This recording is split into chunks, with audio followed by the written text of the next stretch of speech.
नमस्कार बंधुरा एसएस दास किचेने आमी सुमिता आज निये एसेछि नतून एकटा रेसिपि। आजकेर रेसिपि एঁচড়ের काटलेट। आमी कि करे एঁচড়ের काटलेट बानाई सेई रेसिपिटाई आज आमी आपनादेर साथे शेयर करब। चलुन रेसिपिटा देखे नेওয়া যাক।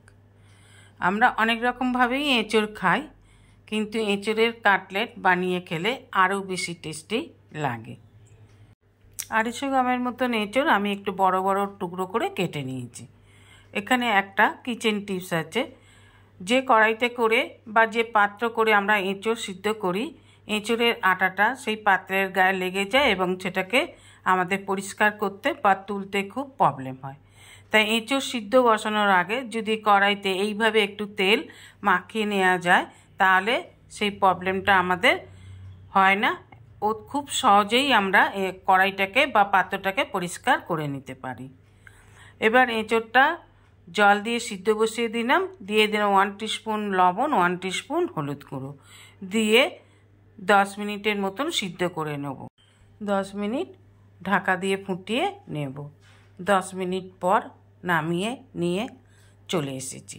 দেখুন সিদ্ধ করে নিয়ে চলে এসেছি। এবার এঁচড়টাকে আর একটা পাত্রে নিয়ে হাতে করে একটু ম্যাশ করে নেব। এই কাজটা হাতে করেই করতে হবে, শিলে বেটে নিলেও হবে না, আবার মিক্সিতে দিয়ে পেস্ট বানিয়ে নিলেও হবে না। হাতে করে এই কাজটা করতে হবে। আর এঁচড়টা একটু দানা দানা থাকলে কাটলেটটা খেতেও ভালো হবে। আমি তাই এইভাবেই হাতে করে একটু ম্যাশ করে নিলাম। এবার হাতে করে নিয়ে একটু চটকে নেব ভালো মতন করে, যে শক্ত শক্তগুলো যেগুলো থাকে সেগুলো আর একটু নরম হয়ে যাবে। এবার দুটো আলু আমি ছোট ছোট করে কেটে সিদ্ধ করে নিয়েছি, সেই আলুটাই এখানে আমি নামিয়ে নিলাম। ওভেনে কড়া বসিয়ে দিয়ে দেব সাদা তেল। তেল গরম হয়ে গেলে দিয়ে দেব ফোড়ন, কালো জিরে আর গোটা সাদা জিরে একটু ফোড়ন দিয়ে দেব। দিয়ে দেব হিং। যে কোনো কাটলেট বা স্ন্যাক্স তৈরি করার সময় একটু হিং দিয়ে দিলে গন্ধটা খুব ভালো লাগে। দিয়ে দেব পেঁয়াজ কুচি। পেঁয়াজ কুচি দিয়ে পেঁয়াজটাকেও খুব ভালোভাবে ফোড়নের সাথে ভেজে নেব। যখন পেঁয়াজটা ভাজা ভাজা হয়ে আসবে তখন দিয়ে দেব আদা রসুন বাটা। আদা রসুন বাটা দিয়ে ভালোভাবে ভেজে নেব। যখন রসুনের কাঁচা গন্ধ চলে যাবে তখন দিয়ে দেব গুঁড়ো মশলা। দিয়ে দেব 1 টিস্পুন হলুদ গুঁড়ো, 1 টিস্পুন লাল লঙ্কার গুঁড়ো, জিরে গুঁড়ো আর গরম মশলার গুঁড়ো দিয়ে ভালোভাবে পেঁয়াজটাকে কষে নেব। এবার দিয়ে দেব পরিমাণ মতন লবণ, দিয়ে দেব 1 টিস্পুন চিনি। একটু মিষ্টি মিষ্টি হলে পুরটা খেতে খুব ভালো লাগে। এবার ভালোভাবে আরও নেড়ে নেড়ে কষে নেব। যখন মশলা দিয়ে তেল ছেড়ে দেবে তখন দিয়ে দেব হাতে করে ম্যাশ করে রাখা এঁচড়টাকে। এবার এঁচড়টাকে মশলার সাথে খুব ভালোভাবে কষে নিতে হবে। এঁচড়ে সিদ্ধের যে জলটা, সিদ্ধ করার জন্য যে জলটা আছে সেই জলটা ভালোভাবে ভাজার ফলে শুকিয়ে যাবে, এঁচড়টা একদম শুকনো হয়ে যাবে। এঁচড়টা খেতে আরও বেশি টেস্টি হবে। এবার ভালোভাবে এঁচড়টাকে ম্যাশ করে আরেকটু ম্যাশ করে নিলাম। দিয়ে দেব সিদ্ধ করে রাখা আলুটাকে। আলুটাকেও প্যাঁচুলার সাহায্যে একটু ম্যাশ করে নেব। ভালোভাবে নেড়ে কষে নেব যতক্ষণ না জলীয় ভাবটা চলে যাচ্ছে। ভালোভাবে নেড়ে চেড়ে নিয়ে এবার ছোলা, মটর, বাদাম আগে থেকে ভিজিয়ে সিদ্ধ করে রেখেছিলাম সেটা এখানে 2-3 মুঠোর মতন দিয়ে দিলাম। খাবার সময় একটুখানি ছোলা, মটর, বাদাম মুখে পড়লে আরও বেশি খেতে ভালো লাগবে। দিয়ে দেব 1 প্যাকেট ম্যাগি মশলা, পুরটা আরও বেশি টেস্টি হবার জন্য। দিয়ে দেব 2 চামচ আমচুর। আমচুর দিলে একটু টকটক হবে, খেতে ভালো লাগবে। এবার খুব ভালোভাবে মিশিয়ে নেব সমস্ত উপকরণগুলোকে। ভালোভাবে ভাজা ভাজা করে নেব যাতে একটুও জল জল ভাব না থাকে। দেখুন এইভাবে নেড়ে নেড়ে নেব। যখন কড়া দিয়ে ছেড়ে চলে আসবে বুঝে নিতে হবে যে পুরটা আমাদের রেডি হয়ে গেছে। এবার পুরটাকে ঢাকা দিয়ে রেখে দেব ঠান্ডা হবার জন্য। ঠান্ডা হয়ে গেলে নামিয়ে নিয়ে এসে দেখুন এইভাবে কাটলেটের আকারে বানিয়ে নিতে হবে।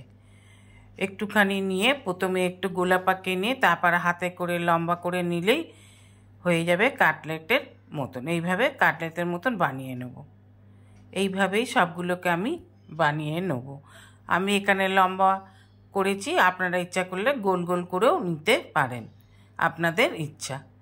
এইভাবেই সবগুলোকে বানিয়ে নিলাম। এবার একটি পাত্রে বড় চামচের 2-3 চামচ কর্নফ্লাওয়ার নিয়ে নেব পরিমাণ মতন লবণ। এবার অল্প অল্প জল দিয়ে একটা ব্যাটার বানিয়ে নেব। জলটা অল্প অল্প করে দিয়েই ব্যাটারটা বানাতে হবে। ব্যাটারটা খুব ঘনও হবে না, আবার খুব পাতলাও হবে না, ঠিক এই রকম হবে। কর্নফ্লাওয়ারের ব্যাটারে ভালো করে মাখিয়ে নিয়ে দিয়ে দেব ব্রেড ক্রাম্বসে। ভালো করে ব্রেড ক্রাম্বসও মাখিয়ে নেব। এইভাবে দিয়ে হাতে করে ওর মধ্যে তুলে তুলে দিয়ে এইভাবে ভালো করে মাখিয়ে হাতে করে একটু চেপে চেপে নেব। আমি একবার কোট করে ভেজে নেব, আপনারা ইচ্ছা করলে 2বার কোটও করতে পারেন। আমি একবারই এইভাবে মাখিয়ে নিয়ে ভেজে নেব। এইভাবে সবগুলোকে মাখিয়ে নিলাম। এখানে বলে রাখি বন্ধুরা, যেসব বন্ধুরা আমার চ্যানেলটিকে সাবস্ক্রাইব করে আমার পরিবারের সদস্য হয়েছেন তাদের অসংখ্য অসংখ্য ধন্যবাদ।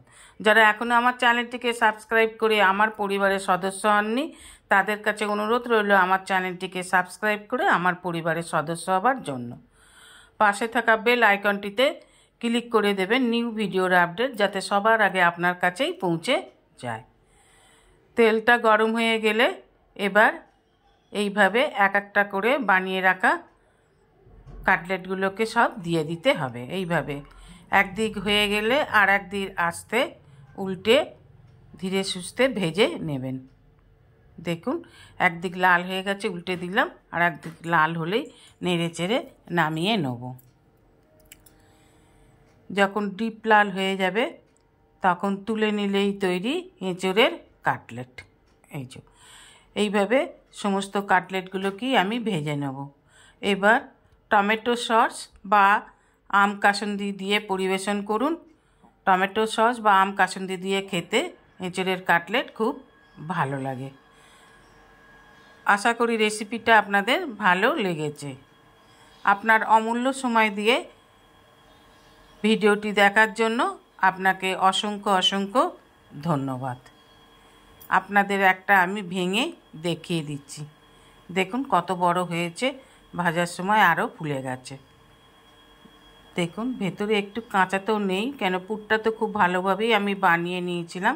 দেখুন কত সুন্দর দেখতে হয়েছে, খেতেও খুব ভালো হয়েছে। এইভাবে করে খেয়ে দেখার অনুরোধ রইল। রেসিপিটা ভালো লাগলে অবশ্যই একটা লাইক, কমেন্ট, সাবস্ক্রাইব করার অনুরোধ রইল। পাশে থাকা বেল আইকনটিতে ক্লিক করে দেবেন নিউ ভিডিওর আপডেট যাতে সবার আগে আপনার কাছেই পৌঁছে যায়। নমস্কার, আজ এই পর্যন্তই।